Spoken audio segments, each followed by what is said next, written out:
of Head and Heart podcast. Yeah. So the point 2, I like to call it, I guess. So, my name is Julie.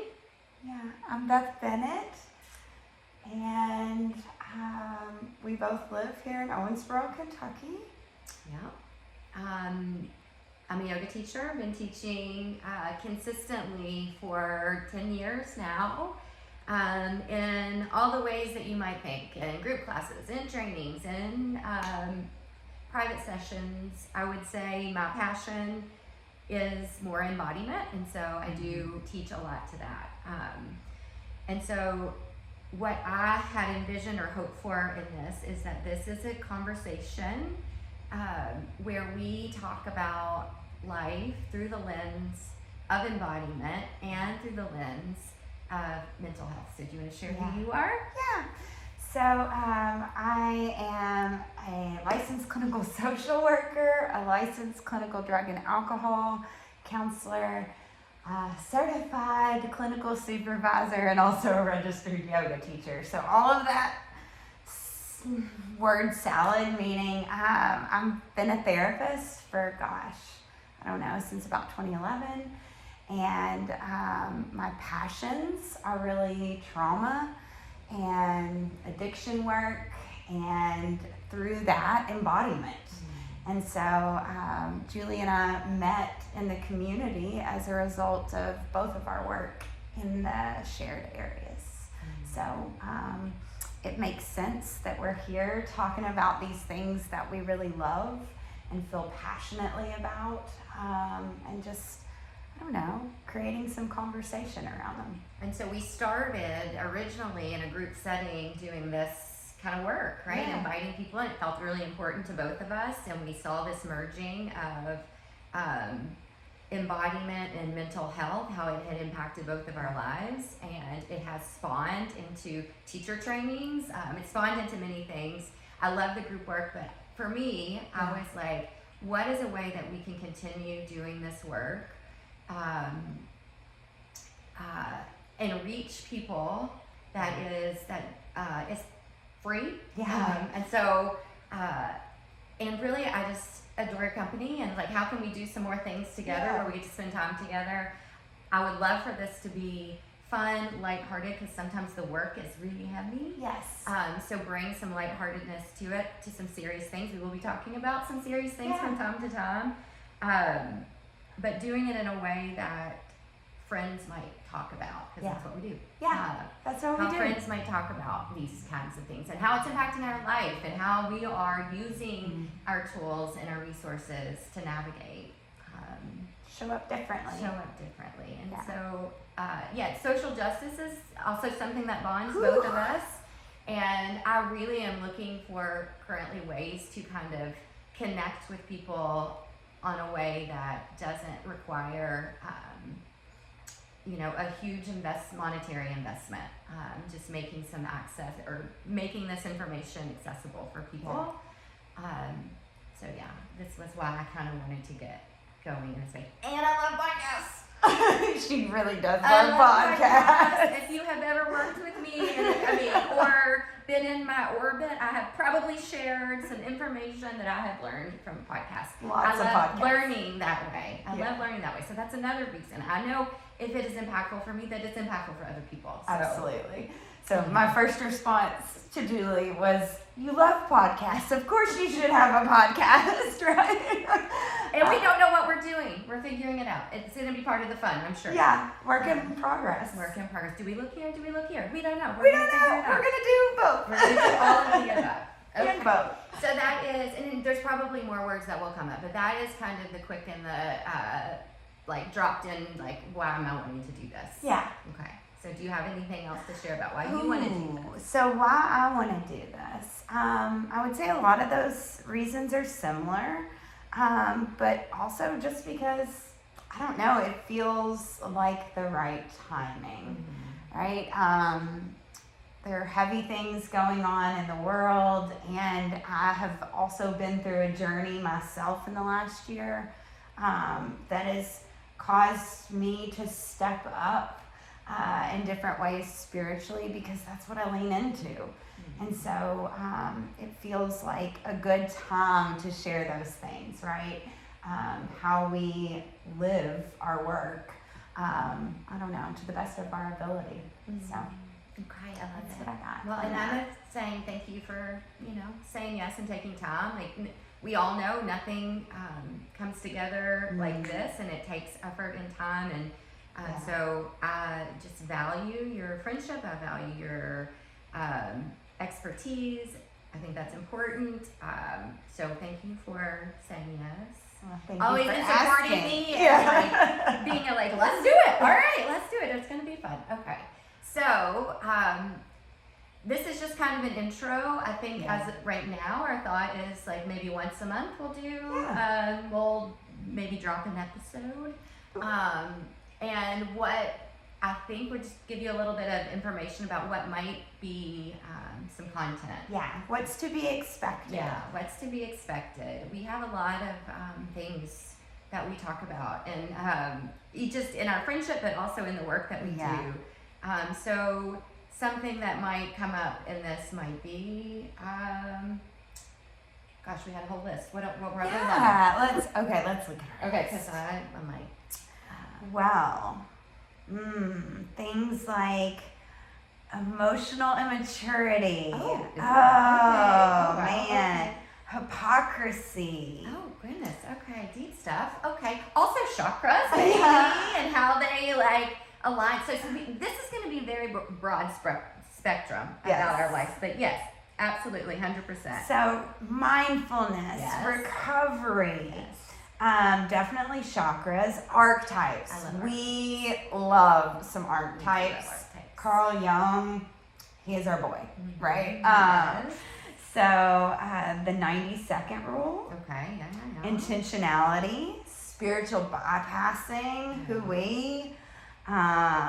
let's see, maybe just themes we see in our spaces, body image and experience with body image, maybe particularly as women, right? I had one come up this morning for me that I thought this is something that we could do, and it is, what is feminism and what it is not? Oh gosh. Okay. Yeah. Okay, because this has been a journey for me, right? Like exploring that too. So I thought that might be something we've up to the, Yes. I have a lot of words about that. And I also just want to say that this is us living our human experience, okay? So it's not about me having information that you don't have or anybody else doesn't have access to. It's about exploring. So it's not about being perfect or knowing it all. It's about information that I have gained over the years, or you have, and weaving them into how are we showing up and meeting what is coming up in this moment in time. Yeah. This is really just about us sharing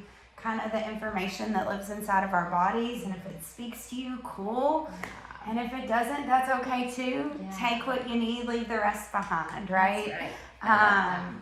We're just excited and passionate about a lot of different areas of content that weave spirituality and psychology and embodiment, how we show up, into our lives. And so that's really what we want to talk about. And that could look like lots of different things.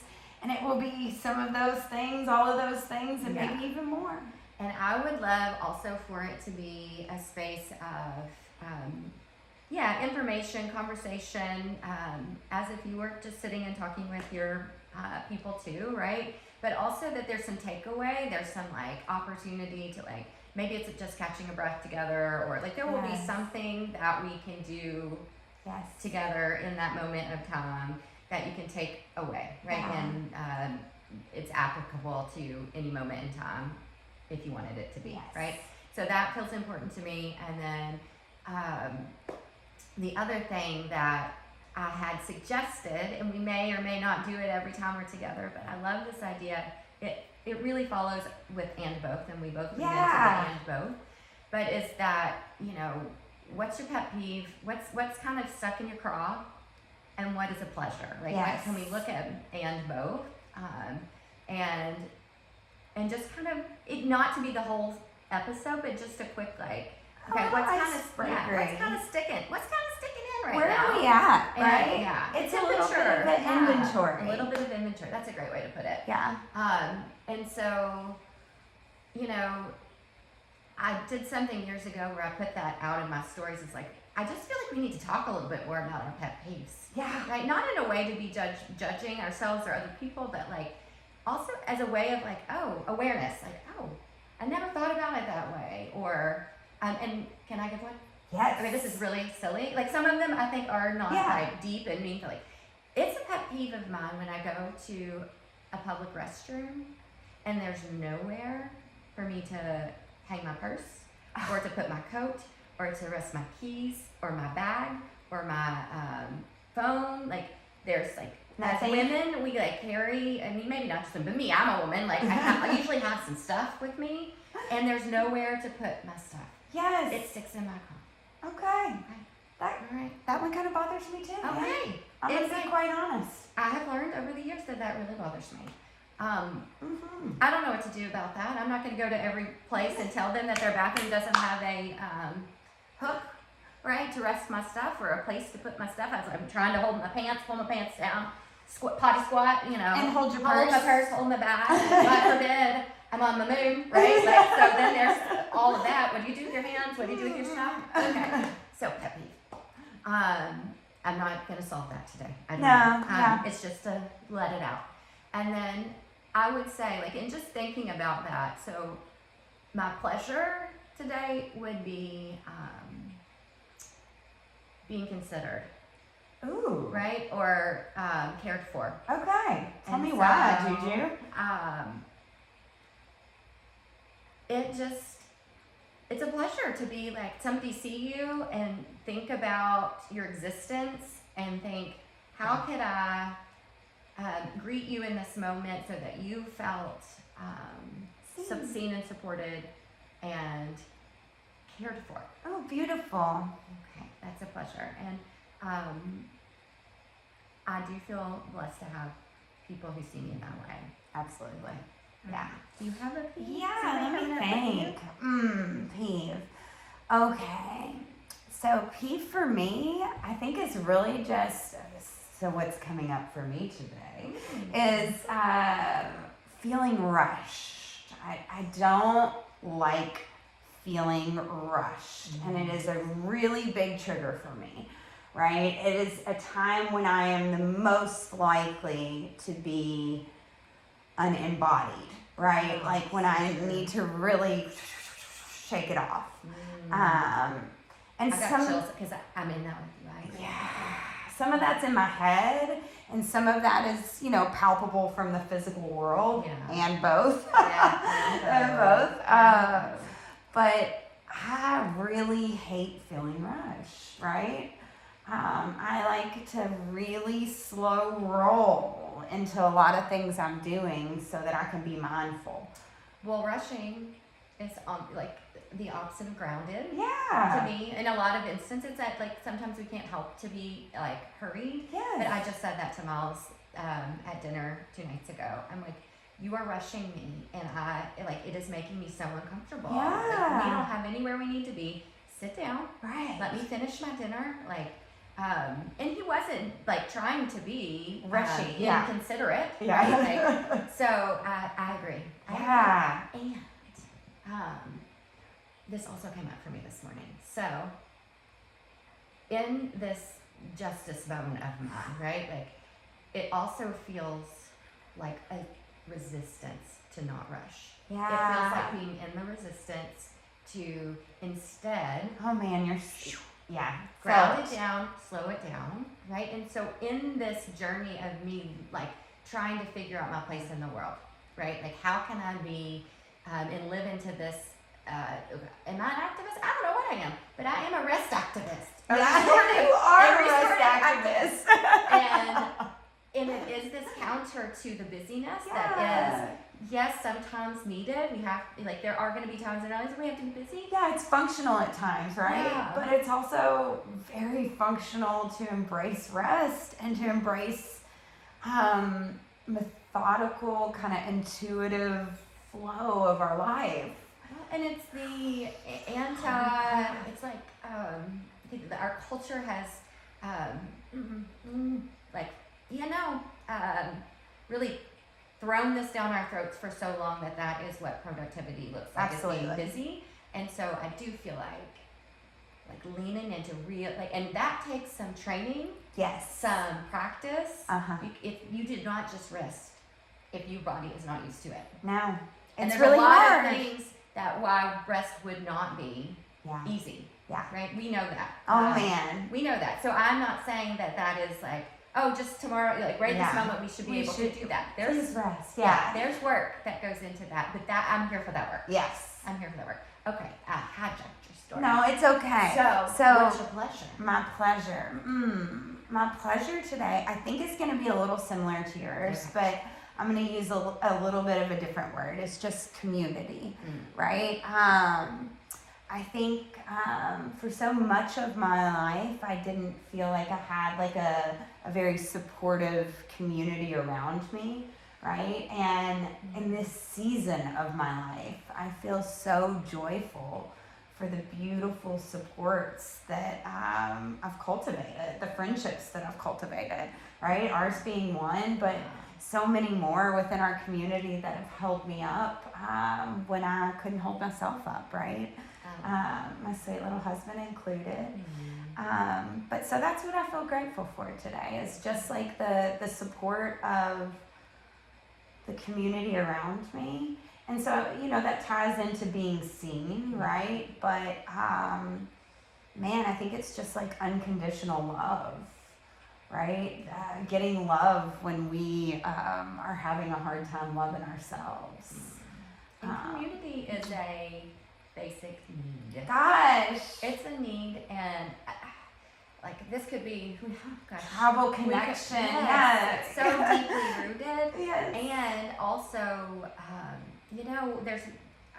there was a season or time, and I think everything does this, like it cycles, where this individualism and and independence is important. We know that, and community is equally important. Yes. And finding true and honest and authentic community. Absolutely. Which also takes cultivation.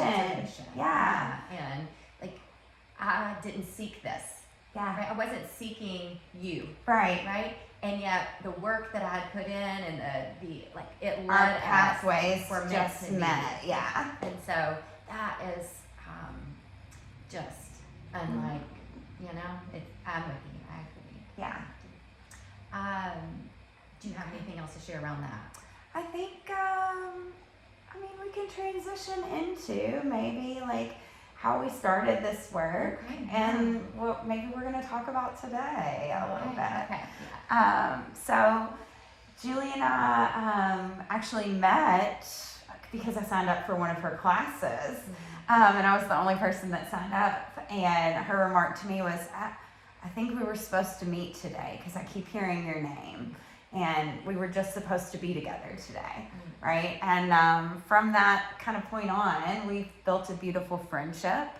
And over the years, when we began this of head and heart journey, our very first class was about grief, right? And where grief has taken us, and what we've learned, the beautiful lessons that grief has given us, right? Because,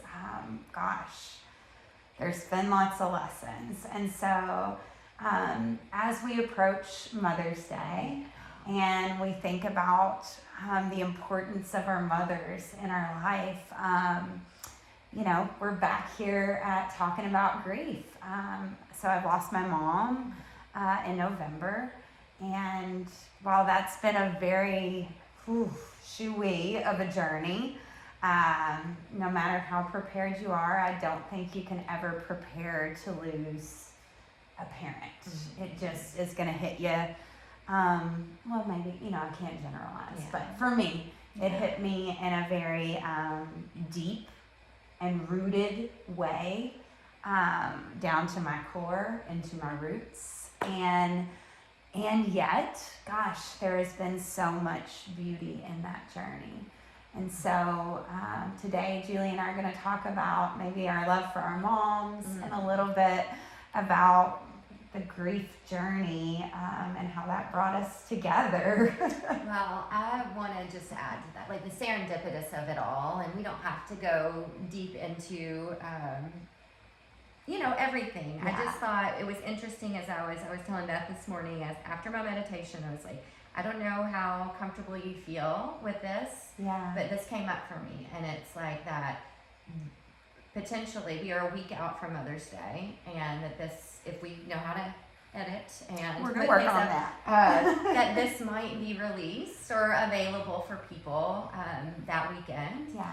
And what was really kind of channeling through this morning was about 10 years ago, I had somebody say to me that this community, and they were talking about Owensboro, but it was like this community is like, is about to birth something.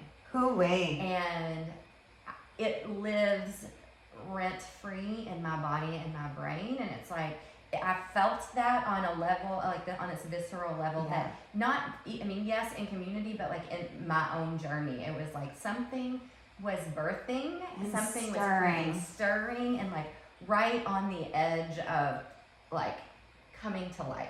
Okay. And so that just like washed over me this morning, and I'm like, wow, we had postponed this, Yeah. right? Like this was supposed to happen Right before Easter. right before Easter, which also is significant. And then, but we had to postpone it, which Yeah.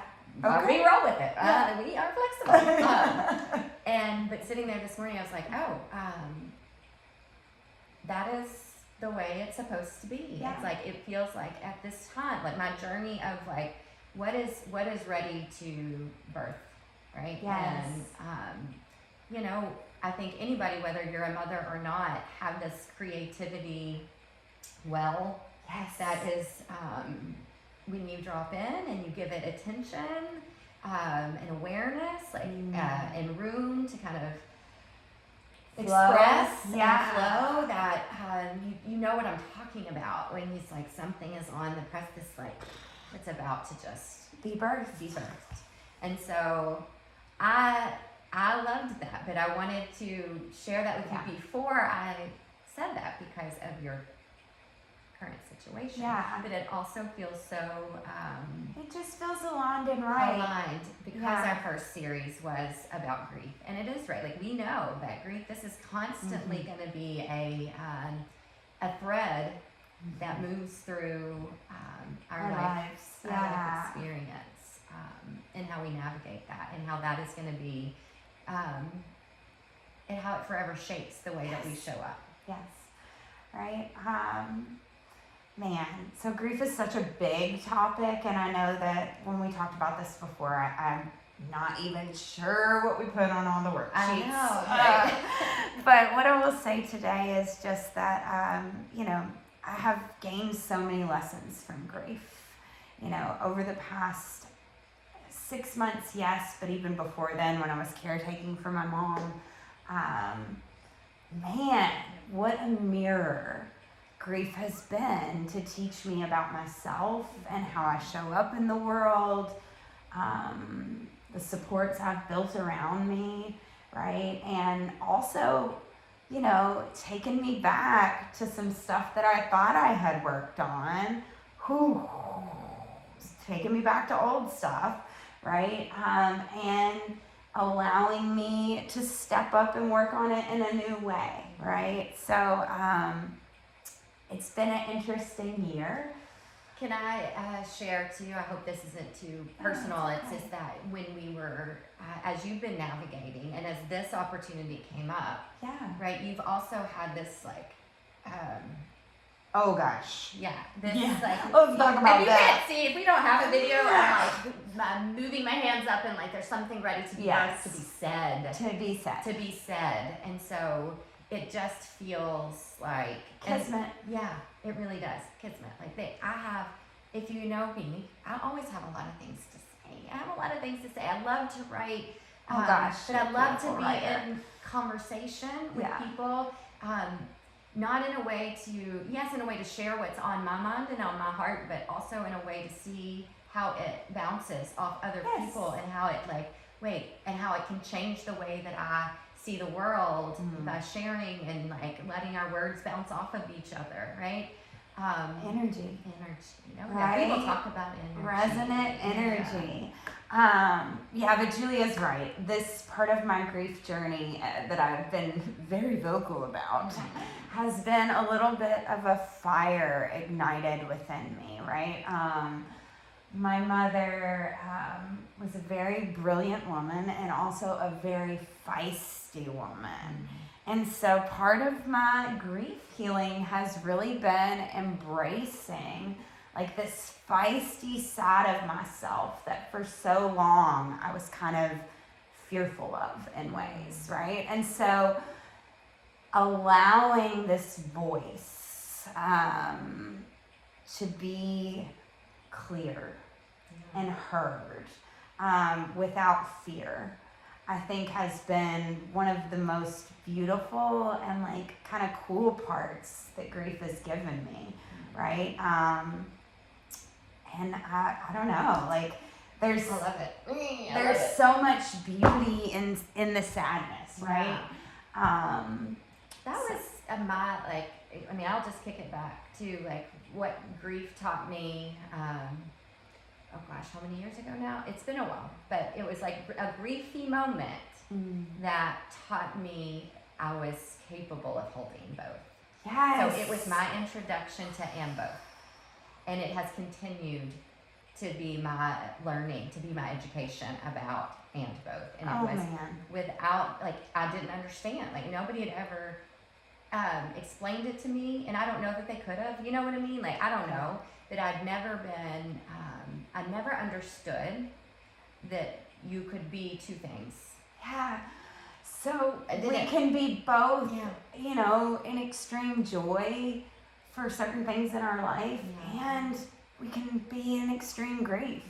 Right? And this is a theme Julie and I come back to all the time, so much so that we're getting ready to maybe put a little tattoo about it. I'm excited about that too. But it is so true. That was so true for me, and it was people ask a lot of times, like, what was a moment in your life or a pivotal moment that along your, like, they would say awakening. I'm like, this is one of those moments, and it was in the moment. Like, my kids were doing a theater workshop for the first time. They were precious and tiny, and the best little Christmas pageant ever. If you've ever seen that play or show, it's just precious. And they were precious, and my aunt was dying, and I sat there like, how am I supposed to be in that?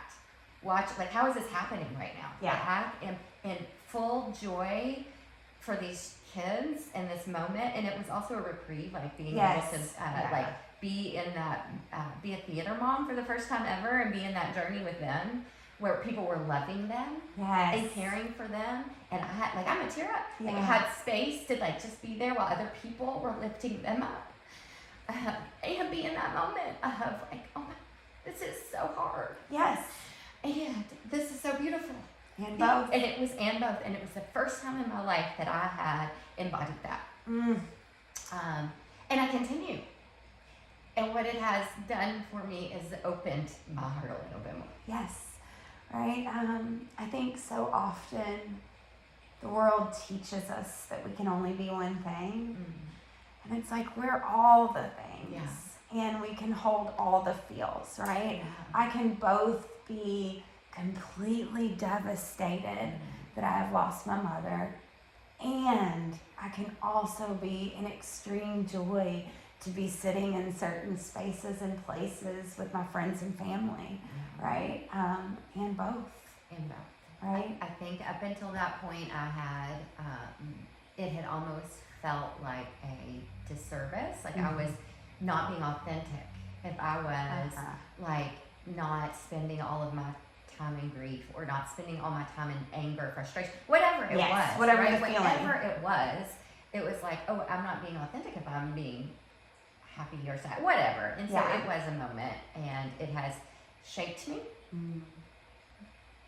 I don't know, though, I will be honest, I don't know if it would have landed in the way that it had landed if I hadn't already been doing some work. Yeah, and I think that is such a great point. It's like the reason that we do the work, that we do a daily practice, whatever that looks like for you, right? Is so that in the times of extreme struggle, we can lean into that, right? It's easily accessible.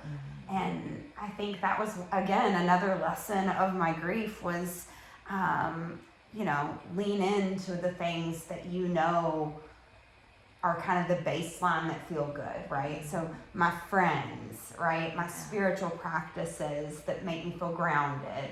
Even if it didn't look quite the same as it had being on my mat, the same way I had been, right? It was still a leaning into, right? And so we can both feel broken and as we are healing, and both there too. Well, I think that's enough for today. I do too. If you'll have chills, if you know, oh, Allison, I have, erections on my face. You had to be in teacher training. Goosebumps. I get chills all the time when things feel very spiritual resonance. Yes, spiritual resonance. I will just add there as we're kind of wrapping it up is that, you know, my intention with this too is that it's, you know, we keep it under an hour if we can. And if not, that we pause and we say, you know, we're going to continue this. To be continued. Because for me, the really long podcasts are really hard. Yeah. So I want to keep it, you know, in a digestible form. So anywho, hopefully this works and we figure this out and get it out into the world because it feels important. And I love you so much and your time and your guidance and wisdom and all the things. I love you. We're going to hug it out. Okay. So until next time.